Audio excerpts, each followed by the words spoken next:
पुण्यातील स्वारगेट बलात्कार प्रकरणी पोलिसांनी आता पीडितेचा जबाब सुद्धा नोंदवलाय। आरोपी दत्ता गाडेनं पीडितेला जीवे मारण्याची धमकी दिली होती असं तिने जबाबात म्हटलंय। मला जीवे मारू नका अशी विनवणी सुद्धा बलात्काराच्या घटनेनंतर पीडितेनं केल्याचं सुद्धा सांगितलेलं आहे।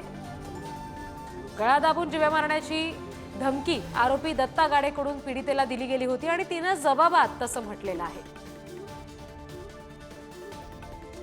आणखी तपशील घेऊया, प्रतिनिधी ज्ञानेश्वर चौतमल आपल्याशी जोडले गेलेत त्यांच्याकडून। ज्ञानेश्वर, आणखी काय नेमका खुलासा पीडितेनं या जबाब नोंदवताना केलेला आहे? स्वारगेट एसटी स्टँड बलात्कार प्रकरणामध्ये जी पीडित तरुणी आहे तिचा जबाब, तिच्या जबाबातली माहिती समोर येते। त्यात तिनं दत्ता गाडे जो आरोपी आहे नराधम, त्यानं गळा दाबून जीवे मारायची धमकी दिली असल्याचं म्हटलेलं आहे।